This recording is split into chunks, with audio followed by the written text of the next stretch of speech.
So we're going to be talking about how to support your body with the right tools: fasting, sleep, stress care, movement, nourishment, and mindset. And these things can really shift us from a place of chaos to balance and hormone harmony. The really encouraging news is that when we support our body with the right tools, this shift can happen quickly.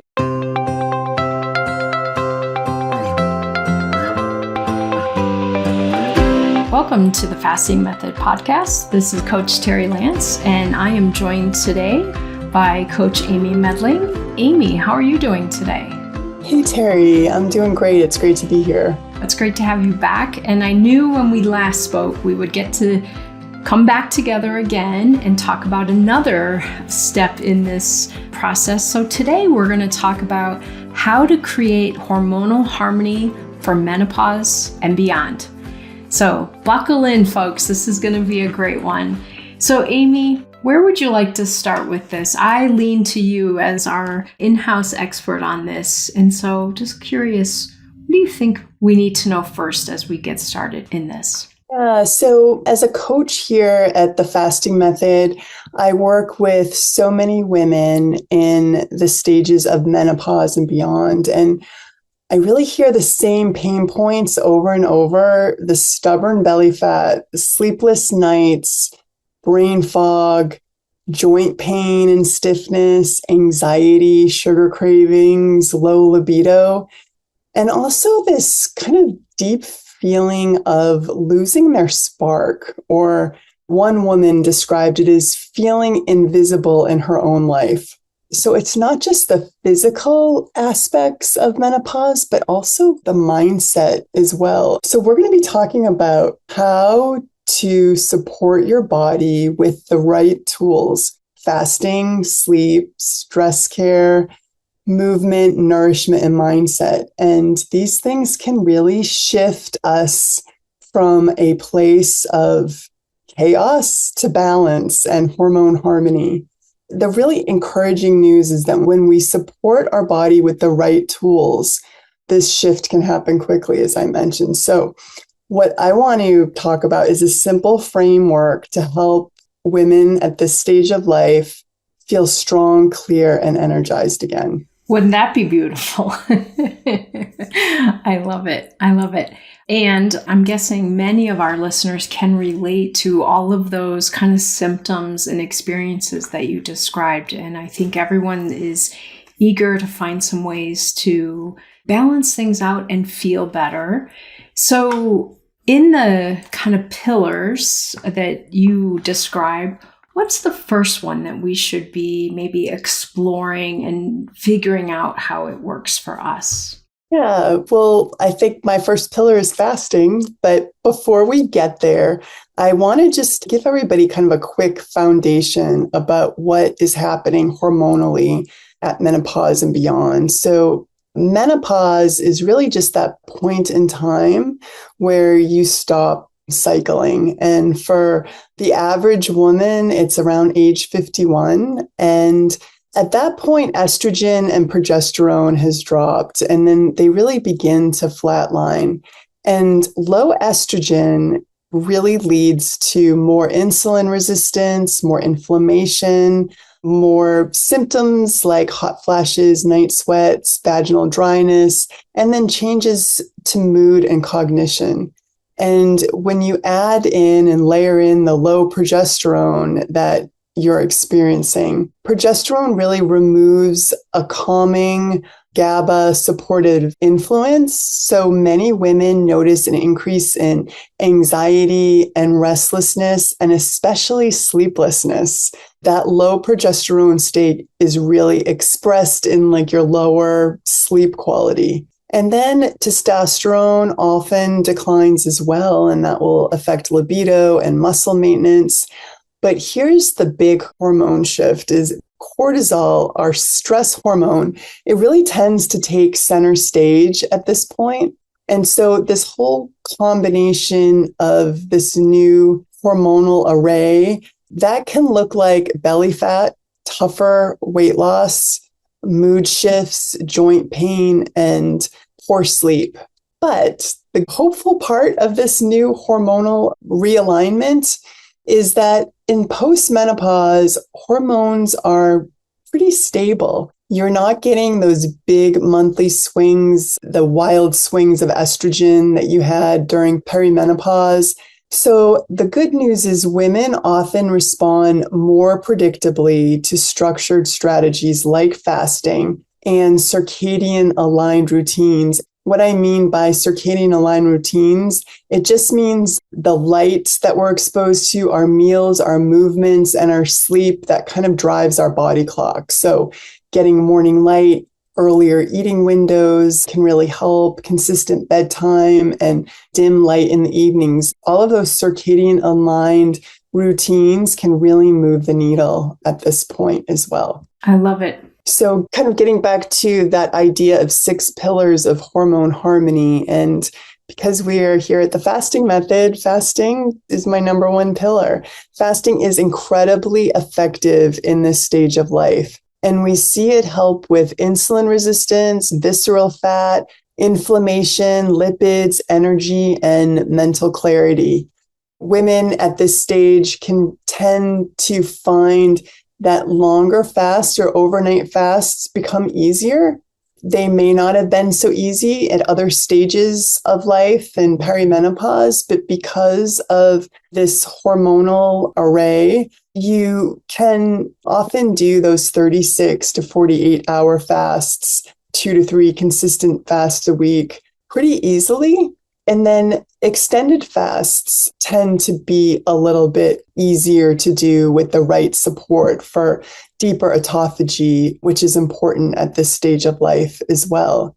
I think why it works so much better, again, it's that hormonal flatline, more predictable fasting response.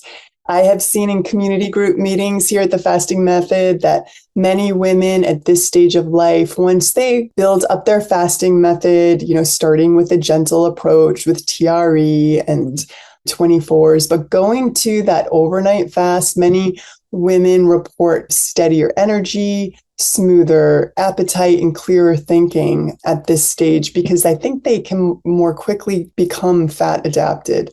Is that what you're seeing in your practice with clients as well, Terri? Absolutely, with my clients and, as you said, with community members. And I think many are surprised because, again, they're coming off a period of time, maybe years, where sleep was inconsistent and they were struggling, and suddenly energy level is better, sleep feels better, cortisol is not as intense, causing some of that interruption in the hormonal balance. And so definitely I find them often surprised because they think once I get to those longer ones, things are just going to get harder for me. And they actually find that they feel better. Yeah. And I think that noticing your stress and sleep and really taking that into consideration, which we're going to be talking about next. But when stress and sleep is high, you have to remember that your body heals at the speed of safety, and fasting should feel like support, not suffering. So during those times when stress and sleep are high, even though it may be easier to fast longer, it doesn't mean that you always have to. So falling back on good time-restricted eating during those really stressful times, and as you say, Coach Terri, turning back the fasting dial can often be really helpful as well. So noticing your stress and sleep. And I had talked about circadian rhythm and kind of making sure you're living in accordance with circadian rhythm. So if you are turning back the fasting dial and integrating 3 meals, 2 meals, 1 meal TRE, try to match your eating windows with the daylight. So possibly turning meals earlier so that they're eaten in the daylight can really help to reset that circadian cycle. And just a quick safety note for women at this stage of life, and you're thinking about starting fasting and listening to us, if you're on glucose or blood pressure lowering meds, it's important that you work with your clinician before doing some of these longer overnight fasts that we were talking about. It's a great safety reminder, and just so that everyone's kind of on a similar page in how you're navigating this. It's great. Yeah. Coach Terri here. Have you been doing everything you know how to do, fasting and eating the right foods, and yet you are still struggling with truly reaching your weight loss or health goals? TFM has just launched a 3-month immersive coaching experience with me to help you break through the mindset and behavioral challenges that have been holding you back from making the true progress you have been striving to reach. Each week, we will meet for a 90-minute session where I provide a brief lesson, and then we all have the opportunity to process how you can utilize this insight and implement the necessary changes to continue your progress. There will also be journaling or reflection prompts to keep you steadily integrating your evolving mindset and behavior strategies throughout. To secure your space in this coaching experience, click on the link in the show notes or look for Beyond Knowing, Living Your Transformation under the Programs tab on our website. I look forward to seeing you there. So pillar number 2 is sleep restoration and practicals that can really help, because sleep, well, let me just preface this, is that poor sleep raises cortisol. It destabilizes blood sugar and makes fasting much harder. And as I had mentioned, at the top of the podcast, as I was explaining how hormones are shifting, lower estrogen and progesterone can make sleep more difficult. But there are some strategies that can help. So I am a big believer of closing the kitchen down at least 3 hours before bed. I think that can really reduce any acid reflux issues and those blood sugar dips that may wake you up. Really experimenting with eating earlier and aligning your eating meal earlier in the day. So experiment with that. Build a wind down ritual, dim lights, a warm shower or Epsom salt bath, herbal teas like chamomile, valerian, passion flower. They're all really calming. Doing some quiet reading with an actual book rather than a tablet. Anything that gives blue light in your eyes can be really disruptive of melatonin production. So really turning down any screens. And then consider magnesium glycinate in the evening. It's a very popular supplement here at the Fasting Method. Making sure, especially on your fasting days, that you have plenty of hydration and electrolytes to prevent any night cramps or waking. And then at this stage of life, if daytime sleepiness is present, really be screened for sleep apnea. If you are treated for sleep apnea, weight loss often improves, and vice versa. Weight loss often improves sleep apnea. So I have a couple little sidebars that I want to talk about. Sleep. It's a little bit off the sleep, but kind of connected.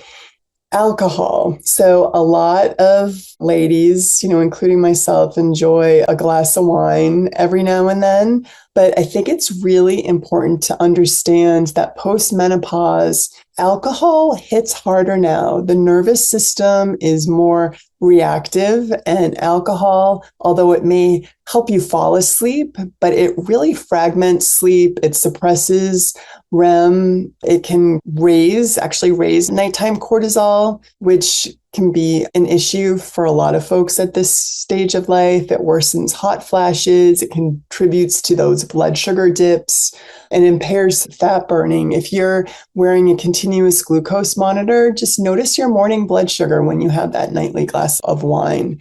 So I really recommend a short alcohol holiday. Take 2 to 4 weeks. It can often be a game changer for sleep and your weight, and then you can kind of reassess at that point. Many women that I have worked with over the years, they use coffee to power through the day and wine to shut it down. So if you're using wine to shut it down and you kind of drink coffee till it's time for wine, that is really a habit to take a look at.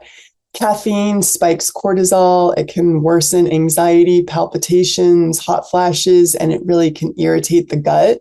I know a lot of you are probably using black coffee as a fasting aid, which is fine, but know that the half-life of the caffeine in coffee really lengthens with age. So your afternoon coffee can still be in your system at bedtime. So in addition to your alcohol holiday, think about a 1 to 2 week reset where you might do half calf coffee or herbal swaps like rehobos or dandelion teas, set a caffeine curfew, and notice how fasting and early dinners really naturally reduce the need for those stimulants and sedatives. I think that's really brilliant, Amy, because I think some of us don't kind of put that in our conscious awareness, but we know I'm kind of keeping myself going with this, and then I kind of knock myself out with this. And it's obviously socially acceptable on both ends, and to me, it reminds me a lot of the emotional and mindset things that I try and help people work on. Is it's really about addressing the actual need, that if you need energy, let's look at why you need energy. How is your fueling your body? How are other things working in your body? If you need to be sedated to go to sleep, let's look at what is kind of creating that versus let's get this system going that revs you up and then knocks you out. Let's try and work on how do you get more consistent energy at the right times, like you said, with that circadian alignment. Yeah, it's really looking at that root cause rather than slapping a Band-Aid on the problem. And it's so important to just test removing it for a little bit and notice how you feel. And knowing that when sleep improves, everything else is going to click. So my pillar number 3 is nervous system and cortisol regulation. As I mentioned, at this stage of life, cortisol is often running the show and the body won't release fat easily. So we really have to create safety in the system. And there's some really simple habits that will help with our nervous system regulation. And they're simple and enjoyable and easy and free. Going out in the morning lights just for a few minutes, first thing in your day, whether it's to go take a walk to the mailbox or just go outside and maybe you sip I always like a warm water and lemon with a little salt to start my day. So now that the weather's nice, I will sit outside on my deck for those first few morning and kind of sun gaze. Taking a few breaths before bites. So this is where you kind of, you're going to be eating on your eating days anyway. So stack a habit of taking 3 to 4 slow breaths before meals. This is really turning your vagus nerve on. Grounding barefoot on the grass when the weather is nice. Doing one of Coach Jamie's meditations here in the community. Doing some journaling.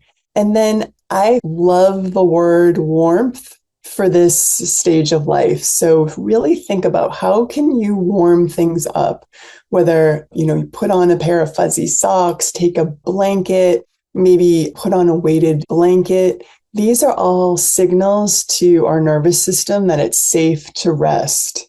I tell my clients that, they're always asking what's the best fasting aid? But sometimes the best fasting aid is just a 4-7-8 breath. Inhale for 4, hold for 7, and then that long exhale of 8 counts really helps to put us into that parasympathetic nervous system. So sometimes the best fasting aid is just that 8-second exhale. I think especially, Amy, because and I know sometimes it's hunger driven, but for a lot of us, that desire to have something while we're fasting isn't a physiological need for food. It's a physiological need for calm. Mm-hmm. And so this is an example of go for the calm, not for the fasting aid or the food or whatever it is. But recognize, yes, your body needs a calming right now. what are the various mechanisms you can use to do that? I love that you highlighted that. Yeah, and really think about it being a toolbox, having those tools in your toolbox to calm you down. One of my other favorite ways to do that is just to make a really wonderful cup of tea. Actually, I was a little nervous before this podcast, so I made this beautiful tea. It's called A Quiet Mind from Saratoga Tea Company, and it has ashwagandha and chamomile. It's just a beautiful loose tea. I have a pretty teapot. And it really gives me an opportunity to pause because the tea has to steep, the water has to boil. And just that little ritual in my day really provides a lot of calm and is better for me overall than reaching for some garbage to try to calm my nerves. I love that. Very cool. Yeah. So pillar number 4 was movement to build muscle and stability. I really think that building muscle is the fountain of youth, especially for women after menopause. Sarcopenia, which is kind of the medical term for muscle loss as we age. Sarcopenia accelerates, but we can rebuild, and muscle is truly your metabolic ally. I was saying this in one of my community meetings where we were talking about postmenopausal health, that I just don't think that you can get around strength training if your body is able to. And even if it's just using your own body weight or some resistance bands, you don't have to use free weights or go to the gym, but some type of strength training 2 to 3 times a week, combined with daily walking and mobility, whether that's yoga or just some gentle stretching for our joints and to maintain balance. And I think you're really getting yourself moving to build that muscle and stability.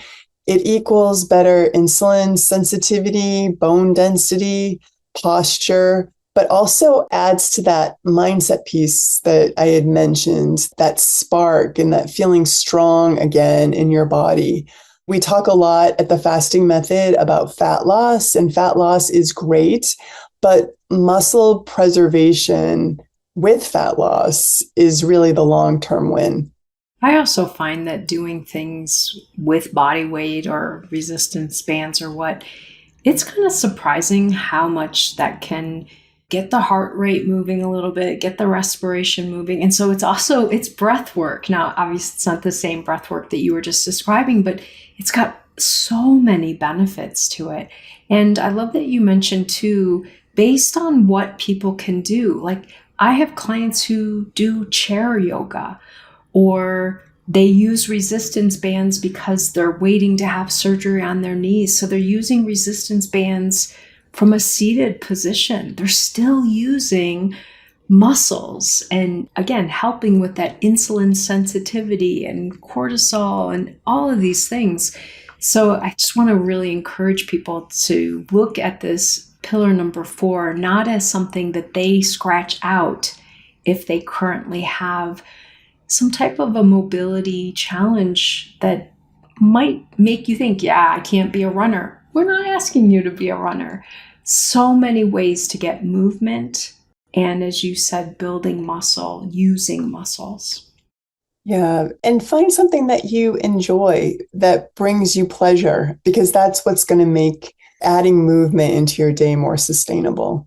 So pillar number 5 is nourishing nutrition. If you think about food as information, post-menopausal biology is like alcohol. It's less forgiving with sugar and refined carbs and seed oils. What you were able to eat and live well with when you were 35, probably you're going to have to change some things. I really like to tell my clients to keep it simple.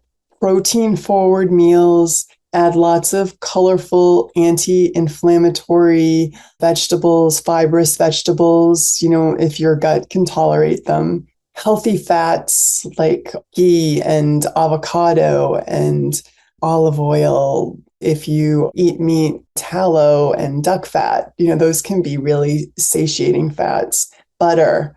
They're wonderful, again, for satiation and hormone production. Our hormones need cholesterol. It's the building block. So do not shy away from healthy fats.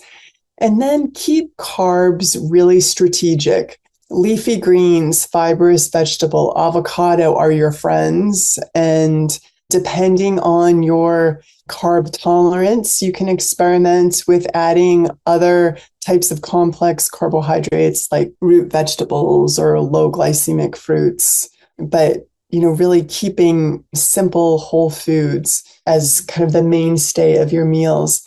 And then fiber for estrogen clearance. And I know it's kind of funny that I'm mentioning estrogen because, well, at this point of life, estrogen is low, but even after menopause, you're still making estrogen from your adrenals and peripheral tissues, like fat tissue. You want to metabolize estrogen and clear it well so it doesn't recirculate. So you really need to aim for a good bit of fiber. I'm going to say, 25 to 35 grams a day of fiber, but you don't want to eat that all at once. It's something that you want to work your way up to, increase it gradually. Include flaxseed. Flaxseed is great for estrogen metabolism. Chia seed, which is a fasting aid here at the Fasting Methods, great source of fiber. Cruciferous vegetables, leafy greens, avocado, and consider a gentle psyllium if you need that. When you're adding all of that fiber, stay on top of hydration and electrolytes. Fiber without water can constipate you, but low carb and low fiber can too. So really be mindful of the hydration as well. I love the way you address the nutrition because I think oftentimes people think that they're going to have to do something that's really rigid. And the way you talk about it is just so nurturing. And like you described it as nourishing, finding the foods that really nourish your body, nourish you mentally, physically, but also help with these things like that don't cause inflammation and help with that hormonal balancing. Yeah. And, I'm not here to really talk about any specific dietary approach. We support lots of dietary approaches here at the Fasting Method. But, if you've been eating like a carnivore diet for a long time and you're just not feeling well, carnivore is great. It's a great elimination diet and it works well for many people until it doesn't work anymore. And you may have to switch things up. And so experimenting with your diet, really being in touch with how food makes you feel emotionally and physically is such an important part of this process. Absolutely. And pillar number 6. This has to be your favorite one. It is. So, mindset and identity work. I hear this a lot. I don't recognize myself anymore. Nothing works anymore. I just feel invisible. This isn't about white knuckling and willpower. It's about identity and belonging to yourself again. And what we explore in coaching and our coaching programs is really reclaiming your why. Why is it that you want to increase that spark and that vitality? Do you want energy to travel, play with your grandkids? There's a wonderful community member that loves to hike and she wants to hike pain-free and she's well into post-menopause and really an inspiration to me. Do you want to be able to move more? Do you want to feel confident at work? Or is it to protect brain health? Or maybe it's a combination of many of those. But really knowing that you, at this point in life, can absolutely reclaim your why. And I love that your focus is on what's important to you. This is a values-driven thing to be geared toward. It's not just, I want to follow someone's set of rules. I want to follow what's important to me. I'm going to do things that are going to require me to change things in my habits and things. It has to be because you value what it provides in your life or what it removes for you from your life. So I love that you've really focused on that values part of that. I think it's also an opportunity in life where you can really rewrite the story. I hear a lot of women feel like they're broken, that they don't have a lot more to give because their cup is so empty. They don't feel well. And, although that you're probably not going to feel or get back to who you were at 35, but it's about becoming the healthiest version of who you are now and replacing that idea of I'm broken and rewriting that story to something like I'm in a new chapter and I can learn what works for me now. It's an important shift that I think you need to make in your mindset. Absolutely. And then I think it can be overwhelming. We've kind of gone through the 6 pillars and it can feel like, oh gosh, I don't know if I can really tackle all of this right now with just feeling so crummy and having such low energy. I want you to focus on this idea of micro wins mindset. Just focus on 1 or 2 things that you've taken away that you feel like you can put into play from this podcast. Maybe it's the earlier dinner or 1 set of body weight squats, or your lights out on time and reading a book instead of watching TV at night. And then as those habits stack, you'll start really seeing some progress and build momentum. And that stackable proof that you can do it, you can really begin to trust yourself that you can make it happen for yourself. The other thing that I really encourage clients to do too is to do a little work around your future self practice. What would you look like? What would life look like 6 months from now if you choose to do some of these little micro habits? What could be different for you? And it needs to be more than just, lose weight. I encourage you to identify some new metrics beyond the scale. Maybe you use an Oura ring and you are going to start tracking your sleep score, or you might track, how many reps of an exercise that you can do, or your energy by the afternoon, or your joint comfort, or maybe your mood steadiness or brain clarity. So, I really encourage you to think of this journey beyond the number on the scale and look for, as we say it in the fasting method, your non-scale victories or your NSVs. I think that's so important because unfortunately we have all often been trained to kind of really focus on that number as being the important factor. And there's so much more to this journey. And I always try to reiterate to people in this healing journey, in this weight loss journey, getting to the number does nothing for keeping you at the number. But everything you've been talking about in this whole episode is what gets you there and keeps you there, and that you feel good while you're there. It's not just, I'm going to do whatever it takes to get to this magical, mythical number. I want to feel good. And I think you have such a nice approach to this, Amy, and that it really is all about quality of life, not just that number, not just reaching goal, but enhancing the quality of your life. So thinking of that future self.